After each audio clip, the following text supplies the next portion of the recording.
Welcome to Anther Dish, the show about food, culture, and identity. I'm your host, Dr. Sarah Dugnan.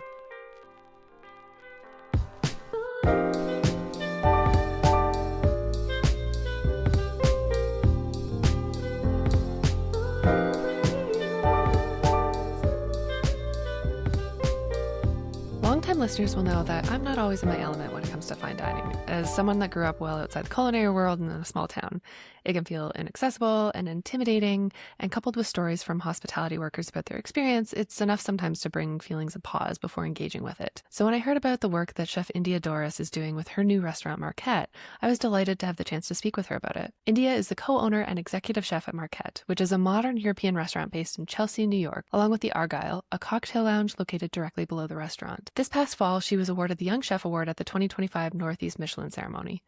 Originally from London, India has lived and cooked throughout Europe at acclaimed restaurants in Spain, France, and the UK, such as London's La Trompette and Bibendum at the Michelin House, in addition to time spent studying butchery in Scotland.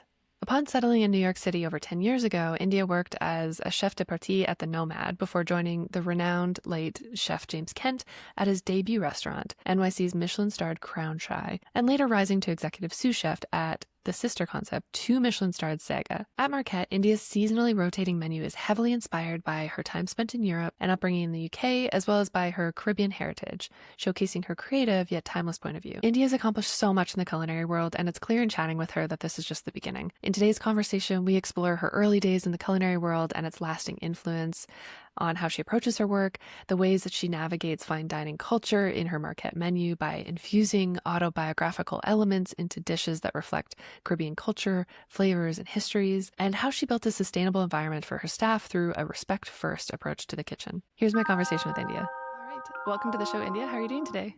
I'm good, thank you. How are you? Good. I'm looking forward to chatting. Do you mind sharing a bit of background about who you are, where you're coming in from today, and the type of work that you do? India Doris. I'm the chef and co-owner of Markette Restaurant and the Argyle Cocktail Bar. Awesome. So you started out in the food and hospitality world quite early. I'm curious if you could speak a bit to the roles that you took on in those early years and how they shaped your perspective for the work. Yeah, I mean, I started when I was 15. I was finished with school and I always knew I wanted to cook and be in the restaurant industry.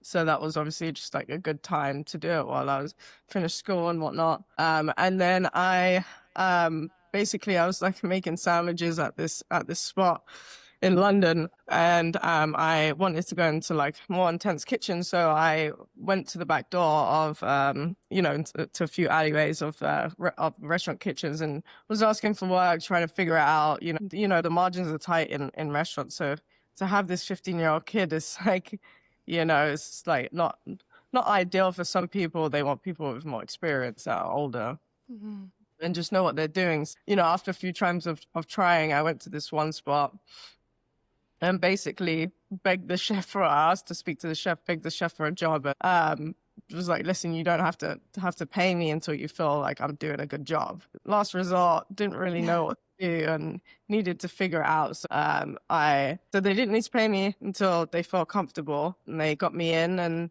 after a couple of months of being there, they were like, all right, you're good. We'll put you on a station, and then that was it. And that's how it all started, really. That's like wildly impressive, especially being so young. I feel like that's something that not a lot of like 15, 16-year-olds are pushing towards as well.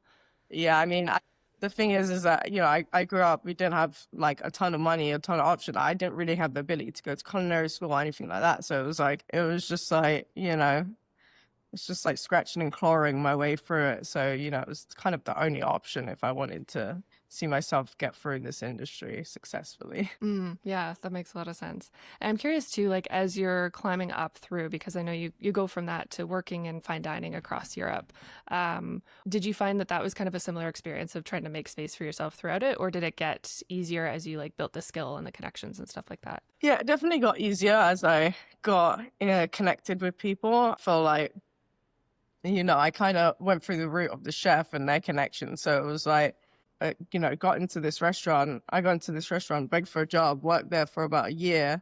and the restaurant was closing down, but the chef was like, oh, you'll be good use at this place. Maybe you should Mm. go and check it out. And then, I was able to get connected through there. At that point, I was about 16, 17. So it was a bit easier after that because I just, used the connections of that chef to get to the next step. So that was how it went. Yeah.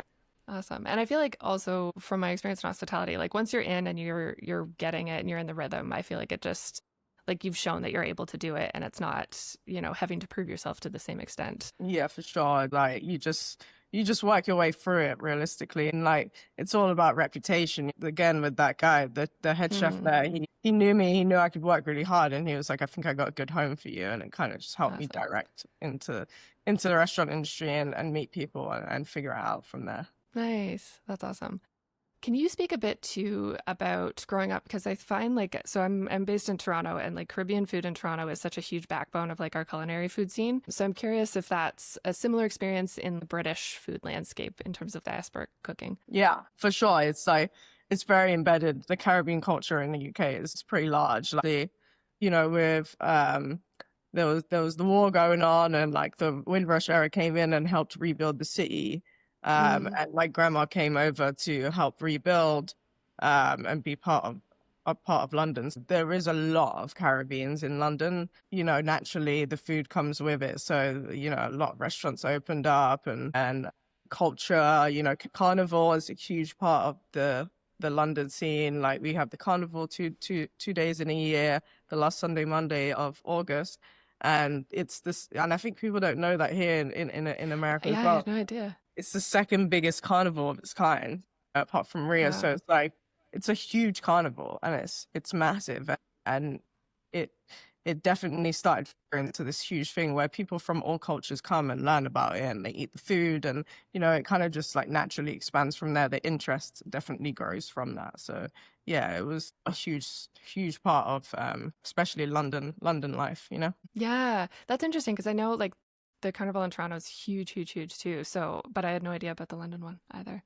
So, in terms of your experience, cooking in fine dining settings and building for Markette, can you speak a bit to that process of building the vision for what you want a Markette to be? Yeah, I think the thing is that I worked in the industry. At that point, I was quite deep into it. I worked in London for 10 years, obviously, because I'm from there. And then I moved to France and Spain for a bit and worked out there for a few years. And then I went back home, worked in a few spots, and then came to New York. And I worked for Chef James Kent for about 10 Yeah. years ish, maybe a little less, maybe 9 years, 10 years, 9 years. We were at the Nomad together. So he was at 11 Madison Park, and then he went over to the Nomad, and someone that I knew was like, oh, this chef is cool, blah, blah, blah. We got connected. And then I came out to New York to spend a year here. And he was just a really good chef, great leader. And then I went home, came back. He opened up his own spot, and I was at Crown Shy and Saga. I helped open up those spots. And then, by that time, it was about 6 years into opening Crown and Saga. And I was just like, I felt like I had the itch to like open up Mm, a spot of my own, and I kind of knew what the food was going to be at that point. And I met my business partner at the Nomad like 10 years prior. So we always spoke about wanting to open up a restaurant together. So we were just getting reps in, like going to see spots, having our broker take us to places. It wasn't really about finding the spot. It was about just getting the reps in and like figuring it out. And then we found a space that was really cool, and the owner of the building was really nice and very supportive. And we were like, all right, this is probably the best way to go. We should pull the trigger. But yeah, it was a full build out. There was wow. nothing there before. No, it was Wow. brand new buildings. We had to like build the staircase down to the Argyle. We had to like build all the walls, build the kitchen from a completely empty space. It was just two concrete spaces, and we had to like build everything ourselves, do the design ourselves. Again, as a Wow. chef, you don't really know, bluntly, you don't really know how to do that stuff because you've just been cooking for a really long time. You're really good at operations. Building a spot is very new. So it was definitely a huge learning curve. It took us a year and a half to build it out. And raising money and doing all that stuff, it was very new to us. But once we got in the flow of it, it felt a little easier after some time. Good. That's a huge undertaking, though. And Yeah. in terms of, like building it out, were there considerations that you made in terms of the design that if it hadn't had to be built out, maybe weren't considered, like how people move in service or, like I always think of like the tight corners when you're delivering dishes and things like Yeah. that. Were those elements that were considered in that as well? Yeah, I mean, that's always considered in there. And I actually found that to be more of the easier part because we run restaurants before. It's like Yeah. we know the flow of a restaurant. So that part was actually not that difficult for us to figure out, like where to put the walls, where to put, the kitchen, where to put the bar, the bathrooms, blah, blah, blah. That part was actually quite easy for us because we worked in restaurants for so long that we understand how the flow of everything was. It was more of, putting the plumbing in, building the staircase, Right. doing the design, like all of these things were very new for us. So that was the most challenging part of it, I felt like.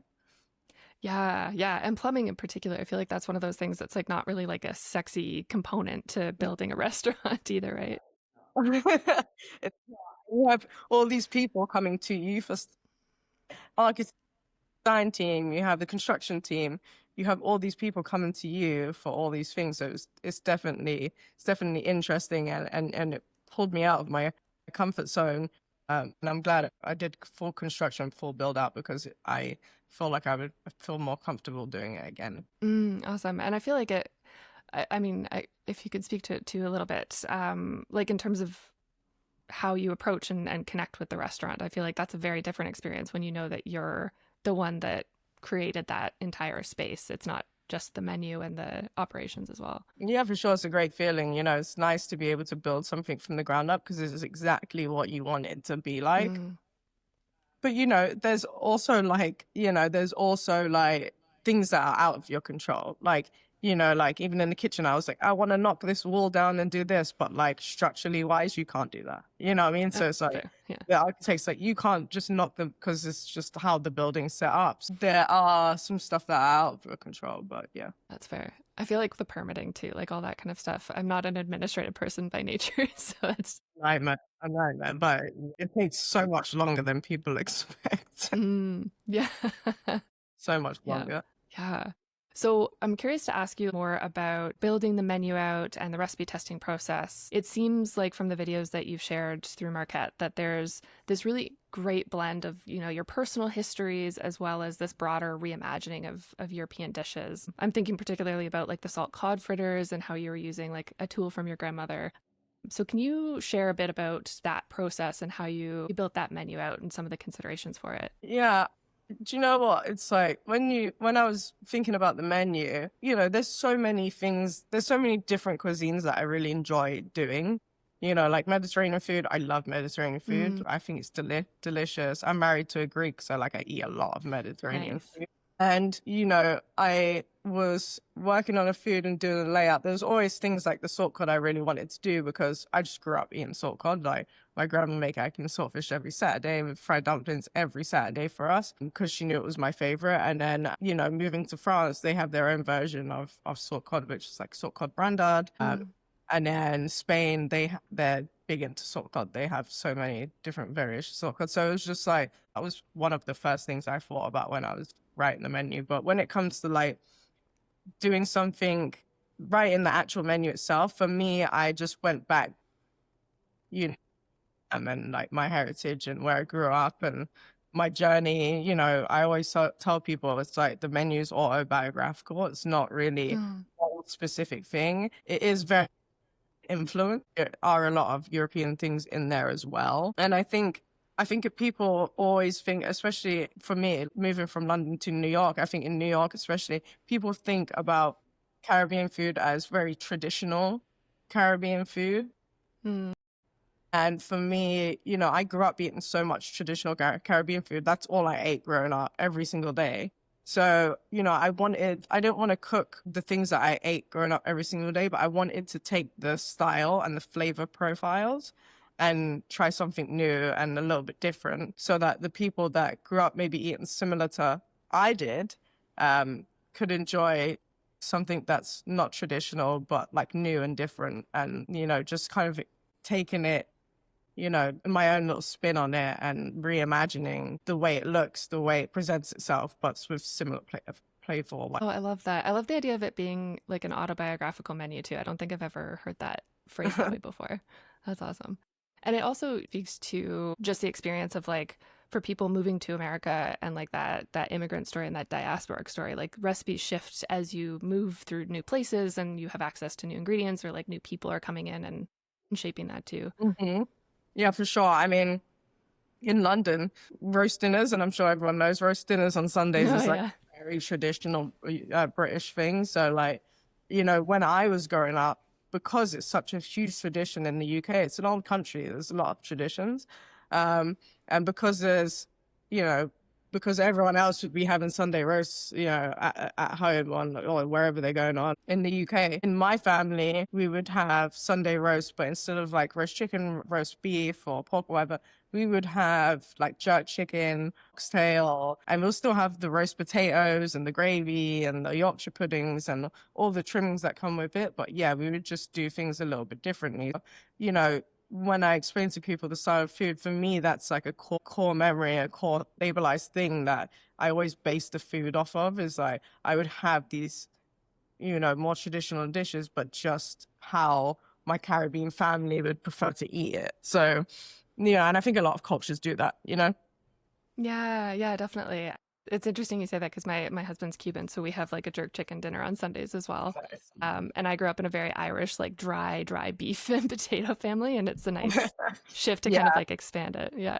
Yeah. I mean, my dad's from Scotland. So like Oh yeah. when I would go to his house, we'd have very traditional Sunday roast, but then I would go to my mom's side family house and it would be like, straight jerk chicken and roast potatoes. Yeah.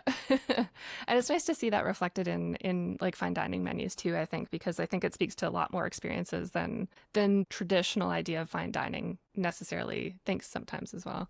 Yeah, for sure. Like, my experience and my resume goes back to like super fine dining. And I think when I was a young kid, and that's why I went to places like France to go and learn how to cook. And I worked in a lot of French restaurants and, super fine dining, hot Michelin star restaurants. And I went and worked in these places and I needed to learn these things. But I think back then it was, French food is the core of fine dining and it is like the main part of fine dining. And if you want to be taken seriously, and because I started so young, I was like a little like small like kid in the kitchen, I wanted to be taken seriously, so I went in these directions because that was what at the time was the move for fine dining and to be taken as a serious chef. So yeah, I mean, I've learned a lot from that and fine dining has changed so much from then. But for me, what I do at the restaurant is I take all the skills that I learned over like the last like 19 odd years to like really, put some of that into the food that I'm doing and try and, make things look really clean and nice and presentable. Yeah, I think it's a really good experience to have. Yeah, yeah. I definitely appreciate that need to when you're younger to kind of like stick to those rules, build up that skill set, and then be able Yeah. to take that and, use it as your canvas and jumping off Hmm. point too. Yeah, Yeah. for sure. Can you speak to like seasonality and how that factors into your menu at Markette as well? Yeah, I mean, we, change things every season. So for 4 times a year, we change the menu. There are some staples. So like the salt cod doesn't change, the oxtail Mm. doesn't change, the chicken doesn't change. Everything else pretty much can be messed around with. And, we work with a fair amount of Caribbean ingredients. So like there are stuff that is brought over, imported. So like some of those things we can use throughout the year. But for the most part, I like to keep things seasonal. I think it's nice to change up the menu and, gets the team excited about working on Mm. dishes and working on food and just being able to go to the market and seeing what's around. If I see something that I like, I'm grabbing it and I'm doing something with it. So, seasonality is important. No one wants to eat in the winter. Yeah, that's true. It doesn't taste as good either. No. Yeah, or tomatoes in the winter. That's always the one that I just Yeah, no. yeah. The sad tomatoes. So I'm curious about the Argyle as well, because there's a different menu with that one and it seemed to play around with the cocktails. Can Mhm. you talk about how you shifted the menu compared to what you get at Marquette? Yeah, so the Argyle is a cocktail lounge underneath Markette. We opened it a little bit later than Markette, around September. Our bar director, Chris Figueroa, is really, really talented behind the bar. And we wanted to focus more on, you know, upstairs in Marquette is more based around the food and making sure that the cocktails kind of align with the food and complement the food. So it's not too much, just because I love like heavy flavors and stuff upstairs. We kind of balance it out. So it's more Mm. refreshing and clean. And then downstairs, we want it to be more playful. So there's things like PB&J Sazerac. There's things like Ah, Martini Tropical, which is like guava and mango and stuff in the cocktail. And then the food kind of lines up with the drinks. So we have like a jerk short rib sandwich on these, like we call them cocoa buns. So I have like an old cocoa bread recipe. And we cool. basically just, I just changed up the recipe slightly to turn them into buns. So yeah, that's pretty much it. We just try and like keep the Caribbean flow like fusiony kind of situation. You know, we have a fried fish sandwich, which is like proper old school, like beer batter fried fish with like Nice. spicy tartar sauce on the brioche bun. And we make all of the bread and stuff ourselves. So yeah. Wow. Wow. That's really impressive. I've also never heard of a peanut butter. Is peanut butter and jelly Sazerac? Is that PB&J, yeah, PB&J. PB&J? Yeah, it's pretty cool. It That's tastes cool. really good. That's awesome. Very playful. And that's something I've noticed too, like in terms of looking at like photos of the dishes and the energy that comes across from what's been shared on social media. There seems to be like a very warm and inviting and social element. Can you talk about how that extends to some of the events that you're hosting or some of the collaborations that you're bringing to Marquette as well? Yeah, we like to be very inviting and warm, and you know, I think we're starting to do these events and collaborations with other restaurants and chefs, and you know, I think it's nice to bring people into your world and like see how it kind of is the basis of what Market is, right? It's like this thing that's, you know, not one thing. It's Mm. owned by someone who grew up Caribbean, who eats Caribbean food and puts a Caribbean spin on some, you know, familiar dishes that you may know of. And to have people come in and bring their ideas and dishes onto the menu for a day is the basis of what we do. We like to collaborate and like mixing things up, and you know, that's pretty much what we do at Marquette anyway. So bringing people in and joining our menus together isn't something that seems wild to me. It feels very fitting. Awesome. And also, you know, I keep thinking about the idea of like community is a big theme that a lot of people are discussing in its importance lately too. And I think what you're doing really speaks to bringing people back together, especially after like years of more like online focused discourse as well. Yeah, for sure. I think it's important to have like connections with people. You know, it's like we work really hard. You know, I think Yeah. people that don't work in this industry don't understand how hard we work. Like, we work all day.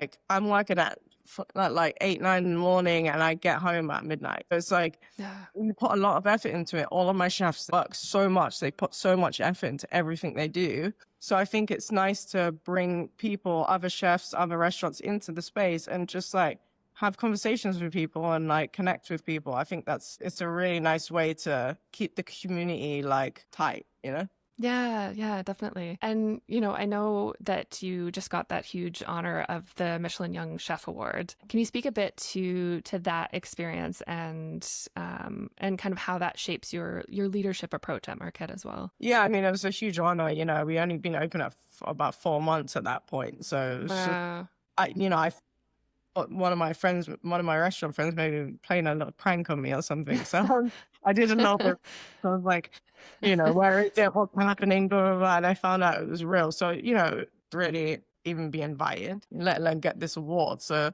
yeah, the award, it was great. You know, I've been to the ceremony once before then, just for someone else's restaurant to support. And, you know, it makes a big impact on people. And, you know, I'm super happy that I got that. I think it's nice to feel recognized. I think anything that gives recognition is always a great feeling. But yeah, I mean, very out of nowhere for me, because I was just like Mm. focused on the restaurant and making sure the restaurant's good. That was all I was focusing on times. Yeah, it was a huge privilege. Amazing. Well, congratulations. I think it really speaks to just how much work you've built into your career as well. Appreciate it.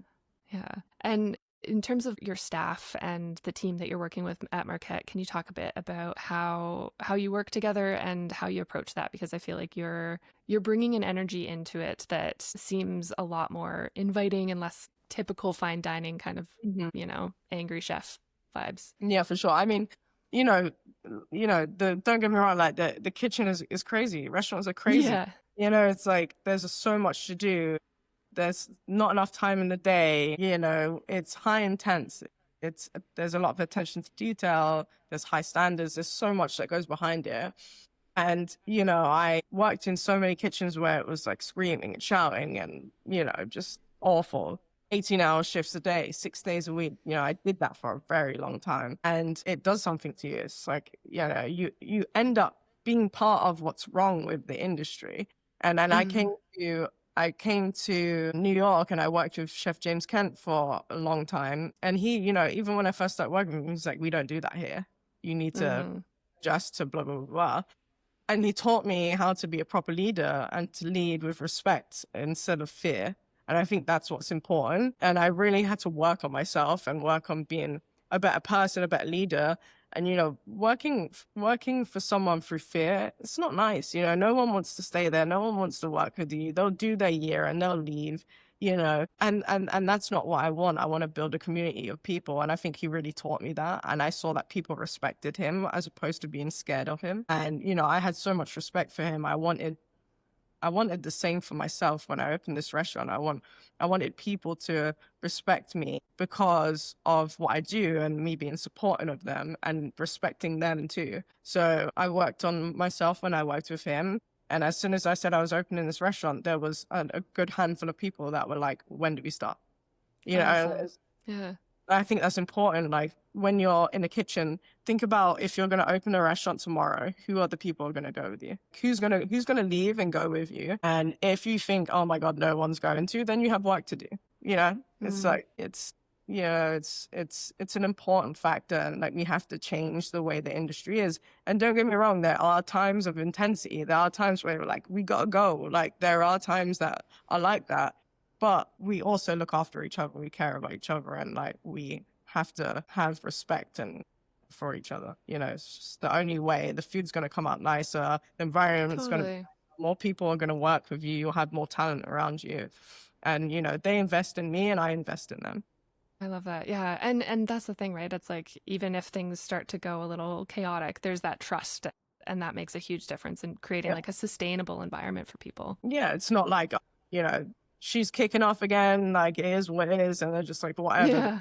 If I'm really like, let's go, they're like, okay, no, I need to like get going right now. They take it seriously and they get themselves together and get it done, Yeah, definitely. But again, like that takes a lot as a leader, I think, to lead with respect. It's a lot harder, and I applaud your ability to do that. Yeah, whereas, there's still work to be done. No one's always there. Yeah. Still have work to do. We all still have work to do. It can always be better. So. Well, thank you, India. Do you mind sharing where people can check out Markette and Argyle if they want to follow along and learn more? Yes, Markette and the Argyle in the same building. It's on 28th and 7th in Chelsea, not far from MSG, Penn Station. And yeah, come by. It's a fun spot to be at. We like to throw parties every night. That's basically what we do. So come through. Awesome. Thank you so much, India. I appreciate you taking the time today. Thank you. I appreciate it. That was India Doris. I've linked the websites for Markette and Argyle and social media in the show notes below if you want to follow along and learn more. You can also find all this at our website at anthodish.com under episodes. Thanks so much for listening to Anthodish Podcast. Subscribe to the show on Apple Podcasts, Spotify, or YouTube, or wherever you get your podcasts. If you like the show, please give us a rating on Apple Podcasts to help get the word out. For more Anthodish, sign up for my newsletter at sarahduignan.substack.com or find me on TikTok, Instagram, Threads, Blue Sky, or Facebook at Anthodish Podcast. I always love hearing from you and what you're thinking about food. Music production was done by Lucas Wojcicki at lucassound.com. Anthodish is produced in partnership with the American Anthropological Association. Thanks so much for tuning in, and we'll catch you next week.